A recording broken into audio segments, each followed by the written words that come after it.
Hello friends, ನಮಸ್ಕಾರ. Summer ಬಂದಿದ ತಕ್ಷಣ ವೆಕೇಷನ್ ಸ್ಟಾರ್ಟ್ ಆಗಿರುತ್ತೆ. ಸೊ ಹಾಗಾಗಿ 3-4 ದಿನ ರಜೆ ಸಿಕ್ಕಿದ್ರೆ ಎಲ್ಲಾದರೂ ಹೊರಡಬೇಕನ್ಸುತ್ತಲ್ಲ. ಸೊ ಹಾಗಾಗಿ ನಾನು ಸಮ್ಮರಲ್ಲಿ ಅಷ್ಟು ಪ್ರಿಫರ್ ಮಾಡೋದಿಲ್ಲ, ಯಾಕಂದರೆ ತುಂಬಾ ಬಿಸಿಲಿರುತ್ತೆ ಅಂತ. ಸೊ ಆದರೂ ಕೂಡ 3-4 ದಿನ ರಜೆ ಇರೋದ್ರಿಂದ 2 ದಿನ ನಾವು ಟ್ರಿಪ್ಪಿಗೆ ಹೋಗಿದ್ವಿ. ಅದು ಲೇಪಾಕ್ಷಿಗೆ ಹೋಗಿದ್ವಿ. ಲೇಪಾಕ್ಷಿ ಹಾಗೆ ಪುಟ್ಪರ್ತಿ ಸಾಯಿಬಾಬಾ ಆಶ್ರಮಕ್ಕೆ ಹೋಗಿದ್ವಿ. ಸೊ ಬನ್ನಿ ಫ್ರೆಂಡ್ಸ್, ಈ ಟ್ರಿಪ್ಪನ್ನು ನೀವು ಕೂಡ ಎಂಜಾಯ್ ಮಾಡಿ ನೋಡಿ.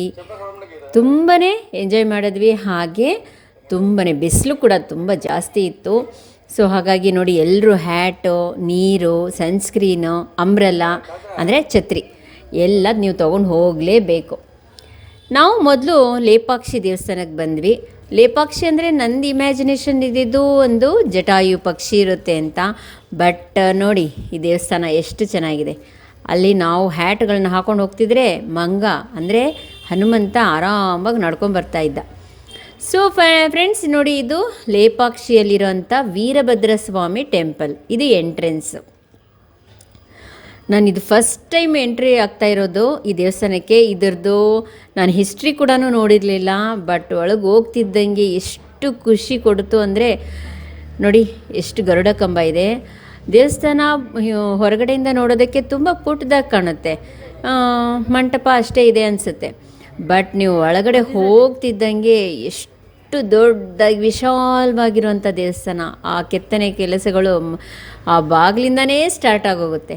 ನೀವು ಎಂಟ್ರಿ ಆಗ್ತಿದ್ದಂಗೆ ನೋಡಿ, ಹಿಂಗೆ ಒಳಗಡೆ ನೀವು ಈ ಗೋಪುರದ ಎಂಟ್ರಿ ಒಳಗಡೆ ಬರ್ತಿದ್ದಂಗೆ ನಿಮಗೆ ಗರುಡ ಕಂಬ ಕಾಣುತ್ತೆ. ಆಮೇಲೆ ನಿಮಗೆ ಅಲ್ಲಿ ಚೋಟಕಿ ಗುಡಿ, ಗಣೇಶನ ಒಂದು ಸಣ್ಣ ವಿಗ್ರಹವನ್ನು ಇಟ್ಟಿದ್ದಾರೆ. ಅದನ್ನು ನೋಡಬೇಕು. ಕೆಲವ್ರು ನೋಡ್ತಾರೆ, ಕೆಲವ್ರು ಹಾಗೆ ಎಂಟ್ರಿ ಮಾಡ್ತಾರೆ. ನೋಡಿ, ಇದು ಎಂಟ್ರೆನ್ಸ್ ದೇವಸ್ಥಾನದ್ದು. ನೀವು ಎಂಟ್ರೆನ್ಸಲ್ಲೇ ಆ ವೈಭವವನ್ನು ನೋಡ್ಬೋದು. ನೋಡಿ, ಎಷ್ಟು ಸುಂದರವಾಗಿರುವಂಥ ಕೆತ್ತನೆ ಕೆಲಸಗಳನ್ನು ಮಾಡಿರುವಂಥ ಈ ವೀರಭದ್ರ ಸ್ವಾಮಿ ಟೆಂಪಲ್ ನೋಡಿ, ಎಷ್ಟು ಸಿಮಿಟ್ರಿಕ್ ಆಗಿದೆ. ಆ ಮುಖದಲ್ಲಿ ಕಳೆ ಇರುವಂಥ ಶಿಲಾಬಾಲಿಕೆಯರು. ತುಂಬಾ ಮನೋಹರವಾಗಿದೆ ಈ ದೇವಸ್ಥಾನ. ನೋಡಿ, ಇದು ಎಂಟ್ರೆನ್ಸ್. ಎಂಟ್ರಿ ಹಿಂಗೆ ಆಗಿದ ತಕ್ಷಣ ಸುಮಾರು ಕಂಬಗಳಿದೆ. ಆ ಪ್ರತಿಯೊಂದು ಕಂಬಕ್ಕೂ ನೀವು ನೋಡಬೇಕು, ಎಲ್ಲದಕ್ಕೂ ಕೆತ್ತನೆ ಕೆಲಸಗಳು ಎಷ್ಟು ಸಿಮಿಟ್ರಿಕ್ಕಾಗಿ ಮಾಡಿದ್ದಾರೆ. ಎಷ್ಟು ಸುಂದರವಾಗಿದೆ, ಎಷ್ಟು ಮನೋಹರವಾಗಿರುವಂಥ ಮನಸ್ಫೂರ್ತಿಯಾಗಿ ಅವರು ಕೆತ್ತನೆ ಕೆಲಸಗಳನ್ನು ಮಾಡಿದ್ದಾರೆ. ಮೇಲ್ಗಡೆ ನೋಡಿ, ಇದು ಕೂಡ ಒಂದು ಹೂವಿನ ಆಕಾರದಲ್ಲಿ ಕೆತ್ತನೆ ಕೆಲಸಗಳನ್ನ ಮಾಡಿದ್ದಾರೆ. ಅವರು ಇನ್ನೂ ಹೊಸದಾಗಿ ಆಗಿರುವಂಥ ಈ ದೇವಸ್ಥಾನ ಆಗಿದ್ದಿದ್ರೆ ಎಷ್ಟು ಸುಂದರವಾಗಿ ಕಾಣ್ತಿತ್ತೋ.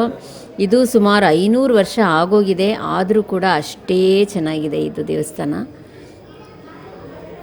ಎಲ್ಲ ಕಂಬಗಳಲ್ಲೂ ಕೆತ್ತನೆ ಕೆಲಸಗಳು, ಪ್ರತಿಯೊಂದು ಒಂದು ಬೇರೆ ಬೇರೆ ರೀತಿಯ ವಿಗ್ರಹಗಳನ್ನ ಕೆತ್ತನೆ ಕೆಲಸಗಳನ್ನ ಮಾಡಿದ್ದಾರೆ. ಇದು ಒಳಗಡೆ ಎಂಟ್ರೆನ್ಸ್ ಗರ್ಭಗುಡಿ. ಇಲ್ಲಿ ವೀರಭದ್ರ ಸ್ವಾಮಿ ಇದ್ದಾರೆ. ವೀರಭದ್ರ ಸ್ವಾಮಿ ಇಲ್ಲಿ ಮೊಬೈಲ್ನ ಆನ್ ಮಾಡಬೇಡಿ ಅಂತಾರೆ, ಆದರೂ ಕೂಡ ನಾವು ಮಾಡೋರನ್ನ ನೋಡಿ ನಾನು ಕೂಡ ಆನ್ ಮಾಡಿದ್ದೆ. ನೋಡಿ, ಇಲ್ಲಿ ಕಂಬದಲ್ಲಿ ದುರ್ಗಾದೇವಿ ಇದ್ದಾರೆ. ಆ ದುರ್ಗಾದೇವಿಗೆ ಮಿರರ್ ಇಟ್ಟಿದ್ದಾರೆ, ಅಂದರೆ ಕನ್ನಡಿಯನ್ನಿಟ್ಟು ಅದರಲ್ಲಿ ಕೂಡ ನೋಡ್ಬೋದು ನೀವು. ಇಲ್ಲಿ ಮೇಲ್ಗಡೆ ರೂಫಲ್ಲಿ ಪೇಂಟಿಂಗ್ಸ್ಗೆಲ್ಲ ಮಾಡಿದ್ದಾರೆ. ಇದು ಗರ್ಭಗುಡಿ, ತುಂಬಾ ದೊಡ್ಡದಾಗಿದೆ ಗರ್ಭಗುಡಿ. ಇಲ್ಲಿ ಮತ್ತೆ ನನ್ನ ವಿಶೇಷವಾಗಿರುವಂಥ ಮಾತುಗಳನ್ನ ಆಡಿದ್ದೀನಿ, ಕೇಳಿ. ಹಲೋ ಫ್ರೆಂಡ್ಸ್, ನಮಸ್ಕಾರ. ನಾವು ಲೇಪಾಕ್ಷಿಗೆ ಬಂದಿದ್ದೀವಿ. ಇದು ವೀರಭದ್ರ ಸ್ವಾಮಿ ಟೆಂಪಲ್ಲು. ಇಲ್ಲಿ ವೀರಭದ್ರ ಸ್ವಾಮಿ ದೇವರಿದ್ದಾರೆ, ಹಾಗೆ ದುರ್ಗಾದೇವಿ ಕೂಡ ಇದ್ದಾರೆ. ದುರ್ಗಾದೇವಿ ಕಂಬದಲ್ಲಿರೋದ್ರಿಂದ ಒಂದು ಮಿರರ್ ಕೂಡ ಇಟ್ಟಿದ್ದಾರೆ. ಆ ಮಿರರಿಂದ ಕೂಡ ನೀವು ತುಂಬ ಜಾತ್ರೆ ಇದ್ದಾಗ ಆ ಮಿರರಿಂದ ಜನರು ವೀಕ್ಷಣೆ ಮಾಡ್ತಾರಂತೆ. ಸೊ ಇಲ್ಲಿ ಶಿವರಾತ್ರಿ ದಿನ ಉತ್ಸವ ನಡೆಯುತ್ತೆ. ಹಾಗೆ ಇಲ್ಲಿ ನವರಾತ್ರಿನಲ್ಲಿ ಮಹಾಪೂಜೆಗಳೆಲ್ಲ ನಡೆಯುತ್ತಂತೆ. ಈ ದೇವಸ್ಥಾನ ತುಂಬ ತಂಪಾಗಿದೆ, ಹಾಗೆ ವಿಶಾಲವಾಗಿದೆ, ಹಾಗೆ ಹಲವಾರು ಕಂಬಗಳಿದೆ. ಅದರಲ್ಲೆಲ್ಲ ಕೆತ್ತನೆ ಮಾಡಿದ್ದಾರೆ. ಬನ್ನಿ ತೋರಿಸ್ತೀನಿ. ತುಂಬಾ ಚೆನ್ನಾಗಿದೆ ಈ ದೇವಸ್ಥಾನ. ಲೇಪಾಕ್ಷಿಗೆ ಬಂದರೆ ಈ ದೇವಸ್ಥಾನಕ್ಕೆ ವಿಸಿಟ್ ಮಾಡಲೇಬೇಕು ನೀವು. ಬನ್ನಿ ತೋರಿಸ್ತೀನಿ. ದೇವಸ್ಥಾನದ ಒಳಗಡೆ ತಂಪಾಗಿದೆ, ಆದರೆ ಹೊರಗಡೆ ನೀವು ಅಷ್ಟೇ ಬಿಸಿಲು. ಕಾಲಿಡಕ್ಕೆ ಕೂಡ ತುಂಬಾನೇ ಬಿಸಿಯಾಗಿರುತ್ತೆ. ನೀವು ಜಂಪ್ ಮಾಡ್ಕೊಂಡು ಹೋಗ್ಬೇಕು, ಆ ಥರ ಬಿಸಿ ಇರುತ್ತೆ. ಬಂಡೆ ಇದೆ.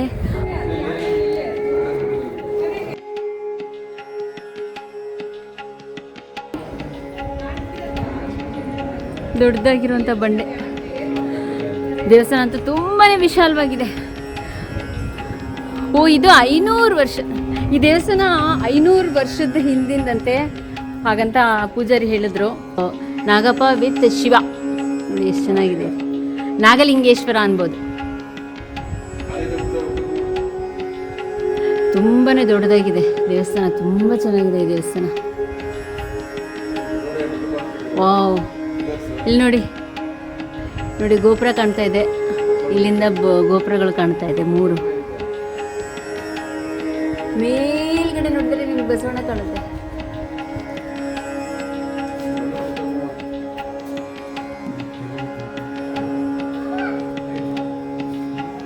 ಏಳು ಹೆಡೆ ಹಾವು, 7 ಹೆಡೆ ಹಾವು.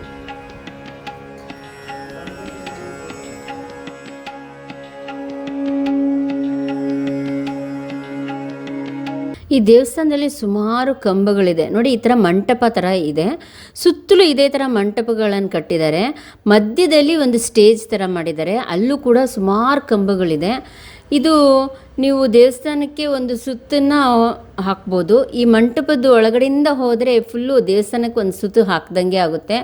ತುಂಬ ಬಿಸಿಲಿರೋದ್ರಿಂದ ನಾವು ಈ ಮಂಟಪದ ಒಳಗಿಂದನೇ ಹೋಗಬೇಕು, ಯಾಕಂದರೆ ಅಷ್ಟು ಬಿಸಿಲು, ಕಾಲಿಡೋದಕ್ಕೂ ತುಂಬಾ ಆಗ್ತಾ ಇರಲಿಲ್ಲ, ತುಂಬಾ ಬಿಸಿಲು, ಕಾಲಿಟ್ರೆ ಉರಿತಾಯಿತ್ತು. ಸೊ ಹಾಗಾಗಿ ನೀವು ದೇವಸ್ಥಾನಕ್ಕೆ ಎಂಟ್ರಿ ಆದಮೇಲೆ ಈ ಮಂಟಪದಿಂದನೇ ನೀವು ಹೊರಗಡೆ ಕೂಡ ಹೋಗ್ಬೋದು. ಅಂದರೆ ಒಳಗಡೆಯಿಂದನೇ ಆ ಕಂಬಗಳನ್ನೆಲ್ಲ ನೋಡಿಕೊಂಡು ಹಾಗೆ ನೀವು ಹೊರಗಡೆ ಹೋಗ್ಬೋದು. ನೋಡಿ ಎಷ್ಟೊಂದು ಕಂಬಗಳಿದೆ. ಪ್ರತಿಯೊಂದು ಕಂಬಕ್ಕೂ ಏನೋ ಒಂದು ಒಂದು ಒಂದು ಹೊಸ ರೀತಿಯ ಒಂದು ಕೆತ್ತನೆ ಕೆಲಸಗಳನ್ನ ಮಾಡಿರ್ತಾರೆ.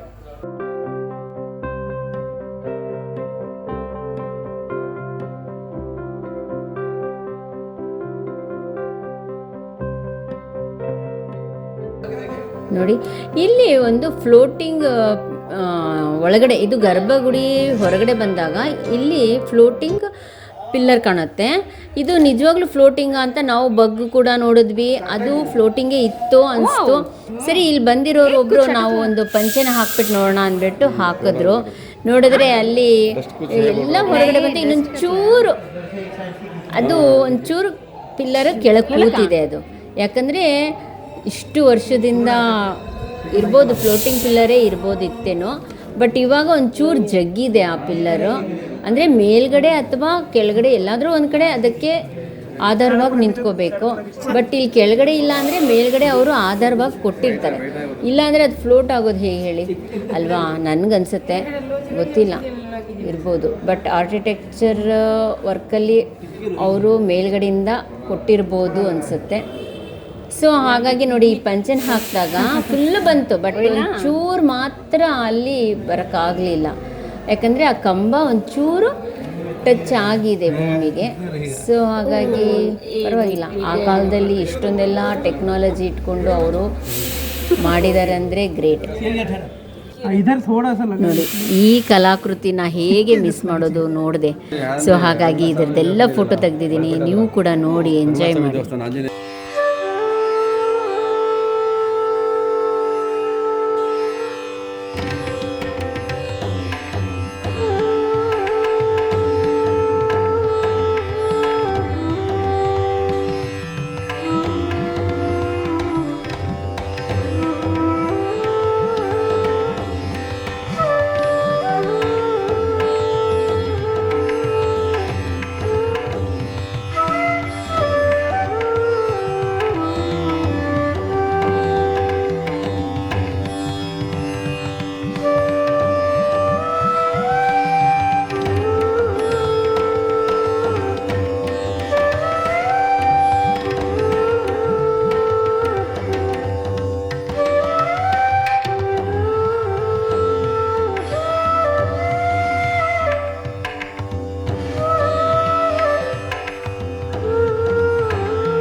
ಲೇಪಾಕ್ಷಿನಲ್ಲಿ ಇರುವಂಥ ಈ ವೀರಭದ್ರೇಶ್ವರ ಸ್ವಾಮಿ ಟೆಂಪಲ್ ಸೂಪರಾಗಿದೆ, ನೋಡಬೇಕಾಗಿರುವಂಥ ದೇವಸ್ಥಾನ. ಲೇಪಾಕ್ಷಿ ಅಂದರೆ ಬಂದು ಆ ಬರ್ಡ್ನ ನೋಡ್ಕೊಂಡು ಹೊರಟೋಗ್ತಾರೆ ಕೆಲವರು. ಆ ಪಕ್ಷಿ ಬರೀ ಪಕ್ಷಿ ಅಂದ್ಕೊಂಡಿರ್ತಾರೆ. ಇಲ್ಲಿ ದೇವಸ್ಥಾನ ಕೂಡ ಇದೆ, ಇದು ಮಿಸ್ ಮಾಡದೆ ಬಂದು ನೋಡ್ಕೊಂಡು ಹೋಗಿ.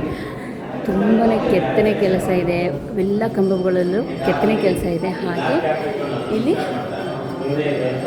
ವೀರಭದ್ರ ಸ್ವಾಮಿ ದೇವಸ್ಥಾನ ಇದೆ.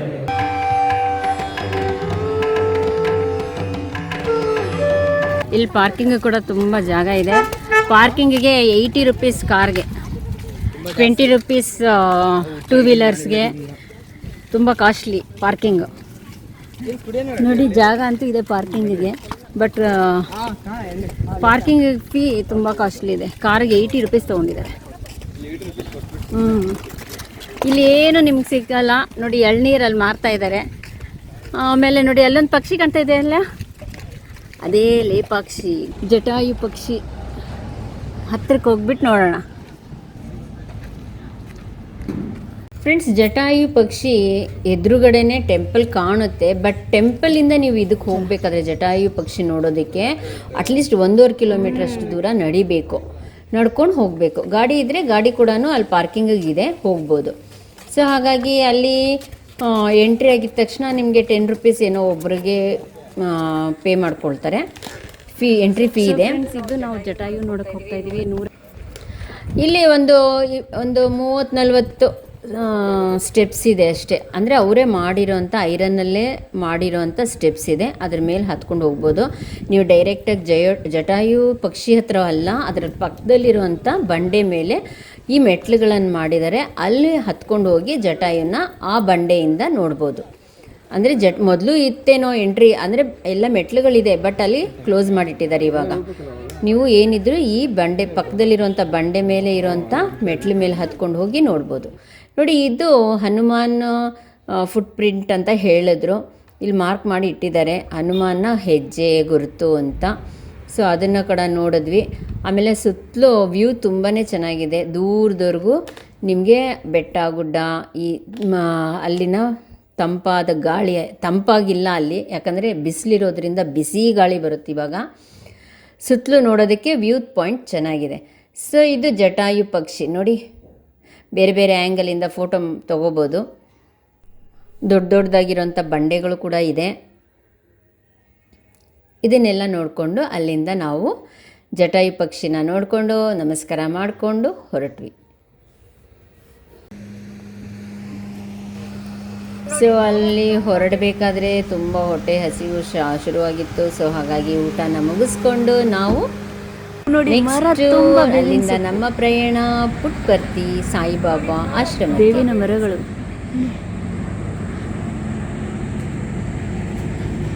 ಯುಗ ಯುಗಾದಿ ಕಳೆದರು ಯುಗಾದಿ ಮರಳಿ ಬರುತ್ತಿದೆ. ಸಾಮ್ರಾಸ್ ವೆಜ್ ಹೋಟ್ಲಿಗೆ ಬಂದಿದ್ದೀವಿ. ಮಧ್ಯಾಹ್ನ 2 ಗಂಟೆ, 1:30 ಆಗಿದೆ ಊಟಕ್ಕೆ ಬಂದಿದ್ದೀವಿ. ನೋಡೋಣ ಊಟ ಹೆಂಗಿರುತ್ತೆ.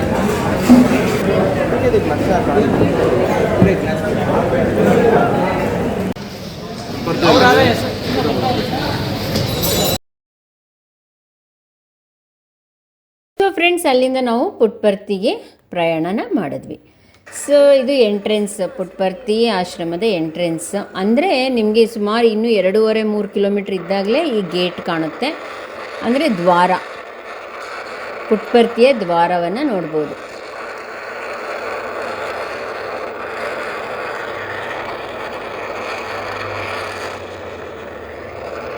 ಸೊ ಹೀಗೆ ಒಳಗೆ ಹೋಗ್ತಿದ್ದಂಗೆ ನಿಮಗೆ ಅಲ್ಲಿ ಒಂದು ವೆಲ್ಕಮ್ ಟು ಸಾಯಿಬಾಬಾ ಆಶ್ರಮ ಅಂತ ಒಂದಿದೆ. ಅಲ್ಲೊಂದು ಬೋರ್ಡ್ ಸಿಗುತ್ತೆ. ಅಲ್ಲಿ ಪಕ್ಕದಲ್ಲೇ ನೀವು ನೋಡ್ತಿದ್ರೆ ದೊಡ್ಡದಾಗಿರೋಂಥ ಸಾಯಿಬಾಬಾ ಕಟ್ಸಿರೋಂಥ ಹಾಸ್ಪಿಟಲ್ ಇದೆ. ಎಷ್ಟು ದೊಡ್ಡದಾಗಿದೆ ನೋಡಿ. ಇದಕ್ಕೆಲ್ಲ ಒಂದು ಯೂನಿಕ್ ಪೇಂಟ್ ಮಾಡಿದ್ದಾರೆ ಅವರು. ಲೈಟ್ ಪಿಂಕ್, ಲೈಟ್ ಯೆಲ್ಲೋ, ಹಾಗೆ ಲೈಟಾಗಿರೋಂಥ ಬ್ಲೂ ಪೇಂಟನ್ನು ಮಾಡಿದ್ದಾರೆ. ಇದು ಅವ್ರದ್ದು ಯೂನಿಕ್ ಆಗಿರೋಂಥ ಪೇಂಟಿಂಗ್ಸ್ ನೋಡಿ. ಇದು ಹಾಸ್ಪಿಟಲ್, ದೊಡ್ಡದಾಗಿದೆ ಹಾಸ್ಪಿಟಲು.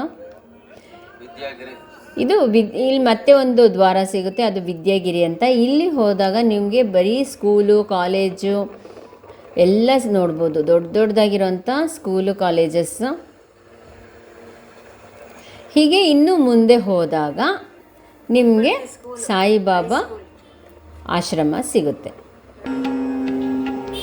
ಹಾಸ್ಪಿಟ್ಲು, ಸ್ಕೂಲು, ಕಾಲೇಜು ಈ ಥರ ಹಲವಾರು ಜನಸೇವೆಯನ್ನು ಮಾಡಿಟ್ಟಿದ್ದಾರೆ.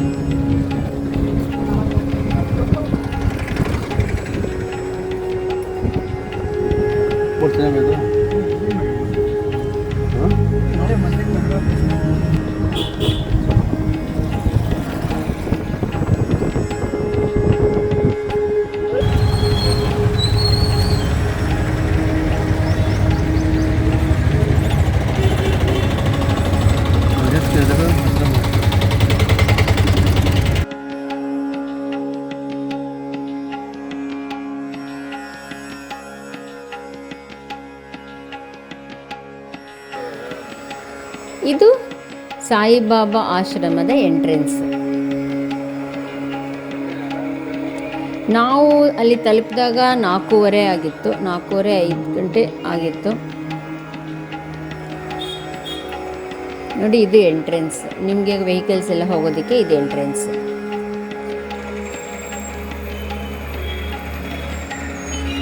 ತುಂಬಾ ಸಿಸ್ಟಮ್ಯಾಟಿಕ್ಕಾಗಿ ಎಲ್ಲ ಇದೆ.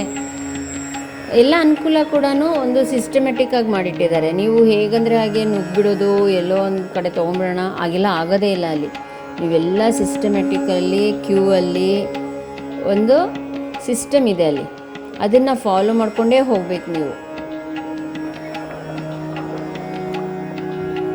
ಸೊ ಫ್ರೆಂಡ್ಸ್, ನಾವು ಮತ್ತೆ ಎಲ್ಲ ಅಲ್ಲಿ ಲಗೇಜ್ ಎಲ್ಲ ಇಟ್ಬಿಟ್ಟು ನಾವು ಒಂದು ಸ್ವಲ್ಪ ಫ್ರೆಶ್ ಅಪ್ ಆಗಿ ನಾವು ಗಣೇಶನ ಒಂದು ವಿಗ್ರಹವನ್ನಿದೆ ಅದನ್ನು ನೋಡಿಕೊಂಡು ಆಮೇಲೆ ಭಜನೆ 5:15ಗೆ ಸ್ಟಾರ್ಟ್ ಆಗುತ್ತೆ ಭಜನೆ. ಅದು 7:30ವರೆಗೂ ಇರುತ್ತೆ.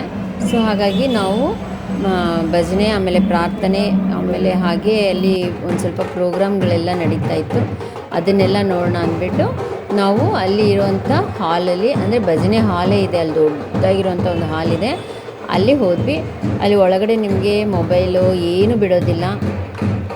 ಆಮೇಲೆ ಹೊರಗಡೆ ಊಟ ಎಲ್ಲ ಮುಗಿಸ್ಕೊಂಡು ಹೊರಗಡೆ ಬಂದಾಗ ಇಲ್ಲಿ ಸಾಯಿಬಾಬಾ ಅವರ ಪ್ರೊಸೆಷನ್ ನಡೀತಾ ಇತ್ತು. ನೋಡಿ, ಡೋಲ್ ಕುಣಿತ, ಆಮೇಲೆ ಕೋಲಾಟ, ಹೆಂಗಸರೆಲ್ಲ ಕೋಲಾಟ ಆಡ್ತಾಯಿದ್ರು. ಹೆಣ್ಮಕ್ಳೆಲ್ಲ ಕೆಲವರು ಆ ಫೈರ್ನೆಲ್ಲ ಇಟ್ಕೊಂಡು ಅದನ್ನೆಲ್ಲ ಡ್ಯಾನ್ಸ್ ಎಲ್ಲ ಮಾಡ್ತಿದ್ರು. ಅದನ್ನೆಲ್ಲ ನೋಡಿದ್ವಿ. ನೋಡಿ, ಸಾಯಿಬಾಬಾ ಅವರ ಪ್ರೊಸೆಷನ್ ನಡೀತಾ ಇತ್ತು.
ಪುಟ್ಟಪರ್ತಿ ಸಾಯಿಬಾಬಾ ನಾವು ಹೇಳ್ಕೊಂಡಿರೋಂಥ ರೂಮು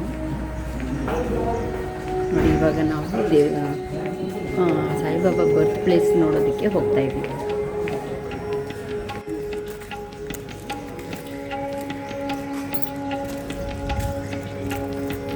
ಪ್ರಶಾಂತವಾಗಿರುವಂಥ ಸಾಯಿಬಾಬಾ ಆಶ್ರಮ.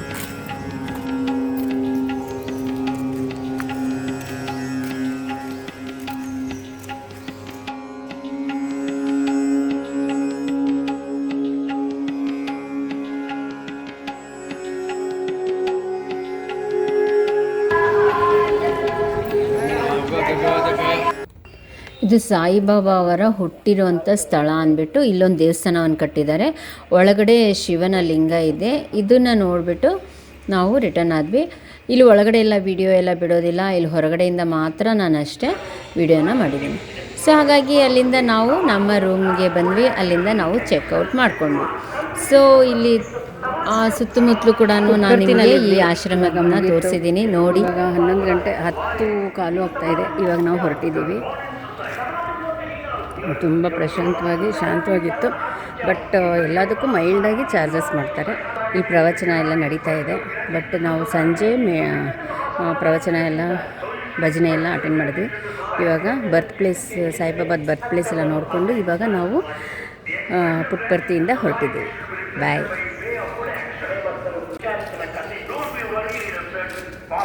ಬನ್ನಿ ಹೊರಡೋಣ.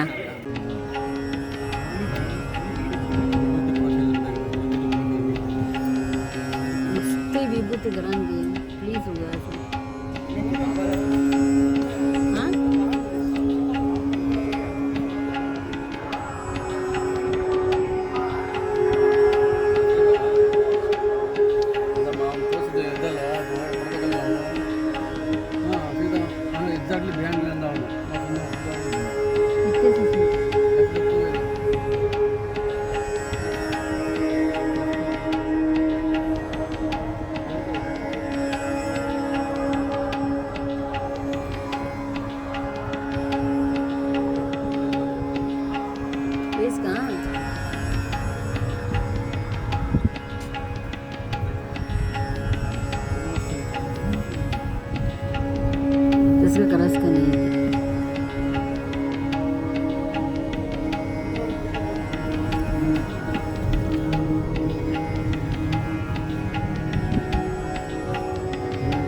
Accommodation office.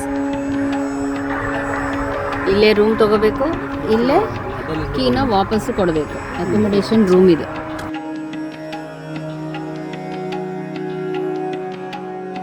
ಸೊ ಫ್ರೆಂಡ್ಸ್, ಇಲ್ಲಿ ಅಕೊಮೊಡೇಷನ್ ರೂಮ್ ಆಫೀಸ್ ಅಂತ ಇದೆ. ಇಲ್ಲಿ ಬೇಕಂದರೆ ನಿಮಗೆ ರೂಮು ಎಲ್ಲ ಇಲ್ಲೇ ಬಂದು ಬುಕ್ ಮಾಡ್ಕೋಬೋದು. ನೀವು ಆನ್ಲೈನ್ ಕೂಡ ಮಾಡ್ಕೋಬೋದು, ಇಲ್ಲಾಂದರೆ ಡೈರೆಕ್ಟಾಗಿ ಬಂದು ಇಲ್ಲೇ ಬುಕ್ ಮಾಡ್ಕೋಬೋದು. ಇಲ್ಲಿ 700 ರುಪೀಸ್ಗೆ 5 ಬೆಡ್ ಇರೋವಂಥ ರೂಮ್ ಕೊಡ್ತಾರೆ. ಅಂದರೆ 2 ರೂಮ್ ಇರುತ್ತೆ, ಸ್ಪೇಷಿಯಸ್ ಆಗಿರುತ್ತೆ. ನೀವು ಒಂದು 15 ಜನನೇ ಮಲ್ಕೋಬೋದು, ಅಷ್ಟು ದೊಡ್ಡದಾಗಿರುತ್ತೆ ಆ ರೂಮು.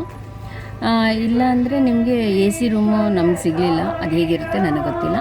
ಸೊ 50 ರುಪೀಸ್ಗೆ ರೂಮು ಇದೆಯಂತೆ. ಅದು ದೊಡ್ಡದಾಗಿ ಒಂದು ಹಾಲ್ ಕೊಡ್ತಾರೆ, ಅಲ್ಲಿ ನಿಮ್ಗೆ ಸಾಕಷ್ಟು ಜನನೂ ಮಲ್ಕೋಬೋದು. ಸೊ ತುಂಬ ಸ್ಪೇಷಿಯಸ್ ಆಗಿದೆ. ನೀರು, ಆಮೇಲೆ ಫ್ಯಾನ್ ಇರುತ್ತೆ ದೊಡ್ಡದಾಗಿ, ಚೆನ್ನಾಗಿ ಗಾಳಿ ಬರೋ ಹಾಗೆ. ವೆಂಟಿಲೇಷನ್ ಎಲ್ಲ ಚೆನ್ನಾಗಿ ಕೊಟ್ಟಿದ್ದಾರೆ. ಬಾತ್ರೂಮ್ ಮಾತ್ರ ವೆಂಟಿಲೇಷನ್ ಕಡಿಮೆ ಇದೆ. ಸೊ 24 ಅವರ್ಸ್ ನೀರಿರುತ್ತೆ, ಒಂದು ಗೀಝರ್ ಕೂಡ ಇರುತ್ತೆ. ತುಂಬ ಚೆನ್ನಾಗಿದೆ, ಎಲ್ಲ ಅನುಕೂಲವಾಗಿ ಮಾಡಿಟ್ಟಿದ್ದಾರೆ. ಆಮೇಲೆ ಪ್ರತಿಯೊಂದಕ್ಕೂ ನಿಮಗೆ ಕ್ಯೂ ಇರುತ್ತೆ. ಆಮೇಲೆ ಮೊಬೈಲ್ಸ್ ಎಲ್ಲ ಅಲೋ ಮಾಡೋದಿಲ್ಲ. ನೀವೆಲ್ಲ ಮೊಬೈಲ್ಸ್ ಎಲ್ಲ ಜೆಂಟ್ಸ್ ಲೇಡೀಸು ಸಪ್ರೇಟ್ ಲೈನ್ ಇರುತ್ತೆ. ಜೆಂಟ್ಸ್ ಎಲ್ಲ ಬೇರೆ ಕಡೆ ಒಂದು ಆಫೀಸ್ ಇರುತ್ತೆ, ಅಲ್ಲಿ ನೀವು ಮೊಬೈಲ್ಸ್ನೆಲ್ಲ ಇಡಬೇಕು. ಲೇಡೀಸ್ ಕೂಡ ಅಷ್ಟೇ ಸಪ್ರೇಟು, ಅವ್ರಿಗೂ ಬ್ಯಾಗು, ಪರ್ಸು ಅದನ್ನೆಲ್ಲ ಇಡ್ಬೋದು. ಮೊಬೈಲ್ ಕೂಡ ಇಡ್ಬೋದು. ಈ ಥರ ಮಾಡಿದ್ದಾರೆ. ಆಮೇಲೆ ನೀವು ಒಳಗಡೆ ಹೋದರೂ ಕೂಡ, ಆ ಭಜನೆ ಹಾಲಲ್ಲಿ ಹೋದರೂ ಕೂಡ ಲೇಡೀಸ್ ಎಲ್ಲ ಸಪ್ರೇಟಾಗಿ ಕೂತ್ಕೋಬೇಕು, ಜೆಂಟ್ಸ್ ಎಲ್ಲ ಸಪ್ರೇಟಾಗಿ ಕೂತ್ಕೋಬೇಕು. ಆಮೇಲೆ ನಿಮಗೆ ಎಲ್ಲ ಮುಗಿದ್ಮೇಲೆ ನೀವು ಹೊರಗಡೆ ಬಂದಮೇಲೆ ಒಂದು ಮೊದಲೇ ನೀವು ಮಾತಾಡಿಕೊಂಡು ಒಂದು ಪಾಯಿಂಟ್ ಇಟ್ಕೊಂಡಿರಿ, ಅಲ್ಲಿ ಬಂದು ಮೀಟ್ ಮಾಡ್ತೀನಿ ಅಂತ. ಆವಾಗ ನಿಮ್ಗೆ ಅನುಕೂಲ ಆಗುತ್ತೆ, ಇಬ್ಬರು ಬಂದು ಮೀಟ್ ಮಾಡ್ಕೋಬೋದು. ಇಲ್ಲಾಂದರೆ ಸುತ್ತಾಡಬೇಕಾಗಿತ್ತು. ಫಸ್ಟ್ ಟೈಮ್ ನಮ್ಮದು ಹಾಗೆ ಆಯಿತು, ಒಂದು ಸ್ವಲ್ಪ ಸುತ್ತಾಡಿದ್ವಿ. ಆಮೇಲೆ ನಮಗೆ ಸಿಕ್ಕಿದ್ರು, ಒಟ್ಟಿನಲ್ಲಿ ಸಿಗ್ತಾರೆ, ಎಲ್ಲೂ ಏನು ನಿಮಗೆ ಮಿಸ್ ಆಗಲ್ಲ. ಆರಾಮವಾಗಿ ಹೋಗ್ಬೋದು. ಮೀಟ್ ಮಾಡಿಬಿಟ್ಟು ಆಮೇಲೆ ನೀವು ಅಲ್ಲಿ ಊಟ ಇರುತ್ತೆ. ರಾತ್ರಿ ಊಟ ನಿಮಗೆ 7ಇಂದನೇ ಸ್ಟಾರ್ಟ್ 7:30ಇಂದ ಸ್ಟಾರ್ಟ್ ಆಗಿರುತ್ತೆ. ಸೌತ್ ಇಂಡಿಯನ್, ನಾರ್ತ್ ಇಂಡಿಯನ್ ಎಲ್ಲ ಇರುತ್ತೆ. ಎಲ್ಲದಕ್ಕೂ ಚಾರ್ಜಸ್ ಇರುತ್ತೆ. ಬಟ್ ರೇಟ್ ಬರೀ 15 ರುಪೀಸ್ ಇರುತ್ತೆ ಮೀಲ್ಸ್ಗೆಲ್ಲ. ಬೆಳಗ್ಗೆ ಟಿಫನ್ ಅಂದರೆ ಅದಕ್ಕೆ 8 ರುಪೀಸ್ ಚಾರ್ಜ್ ಮಾಡ್ತಾರೆ. ಅಂದರೆ 2 ಇಡ್ಲಿ ಇರುತ್ತೆ, ಇಲ್ಲಾಂದರೆ ಉಪ್ಪಿಟ್ಟಿರುತ್ತೆ, ಇಲ್ಲಾಂದರೆ ಪೊಂಗಲ್ ಇರುತ್ತೆ, ಈ ಥರ ಚಟ್ನಿ ಎಲ್ಲ ಇರುತ್ತೆ. ಕಾಫಿ ಟೀ ಬೇಕಾದರೂ ತೊಗೋಬೋದು, ಅದು 8 ರುಪೀಸೇ. ಸೊ ಮೇಂಟೆನೆನ್ಸ್ ಎಲ್ಲ ತುಂಬ ಚೆನ್ನಾಗಿ ಮಾಡಿದ್ದಾರೆ. ಭಕ್ತಿ ಭಾವನೆಯಿಂದ ಭಜನೆಗಳನ್ನ ಮಾಡ್ತಾರೆ. ನಂಬಿಕೆ ತುಂಬ ಇದೆ ಜನರಲ್ಲಿ, ಚೆನ್ನಾಗಿ. ಒಟ್ಟಿನಲ್ಲಿ ನಾವು ಫಸ್ಟ್ ಟೈಮ್ ಇದು ಪುಟ್ಟಪರ್ತಿ ಸಾಯಿಬಾಬಾ ಆಶ್ರಮಕ್ಕೆ ಬಂದಿದ್ದು ತುಂಬ ಖುಷಿ ಆಯಿತು. ತುಂಬ ಪೀಸ್ಫುಲ್ ಆಗಿರುವಂಥ ಜಾಗ, ಒಂದು ಪಾಸಿಟಿವ್ ಎನರ್ಜಿ ಇದೆ. ಅದಕ್ಕೋಸ್ಕರ ಜನ ಇಷ್ಟೊಂದು ಬಂದು ಇಲ್ಲಿ ಅಟ್ರಾಕ್ಟ್ ಆಗಿ ಇಲ್ಲಿ ಭಜನೆ ಎಲ್ಲ ಪೂಜೆ ಎಲ್ಲ ಮಾಡ್ಕೊಂಡು ಹೋಗ್ತಾರೆ. ಸೊ ಇವತ್ತು ಯುಗಾದಿ, ಹ್ಯಾಪಿ ಯುಗಾದಿ. ಫುಲ್ಲು ಗಿಡಗಳು ಹಾಕಿರೋದ್ರಿಂದ ತಂಪಾಗಿದೆ. ಇಲ್ಲಿ ಒಂದು ಸ್ವಲ್ಪ ಜಾಗ ಶಾಂತವಾಗಿದೆ.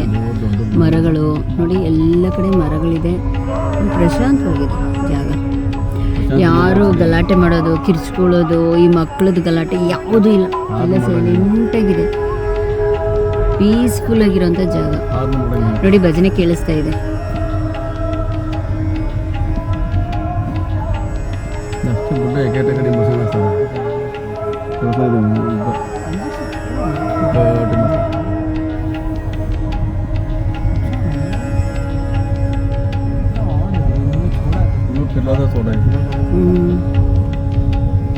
ಸರಸ್ವತಿ ವಿದ್ಯಾವಾಹಿನಿ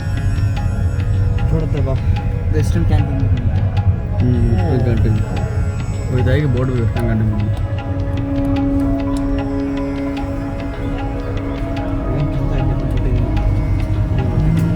ನಿಧಾನಕ್ಕೆ ಹೋಗೋ ಸುಮ್ಮನೆ ಆಫರ್ ಕರೆಕ್ಟ್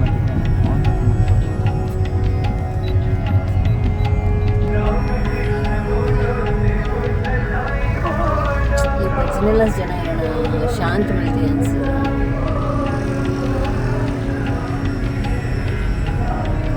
ಹೋಗಿದೆ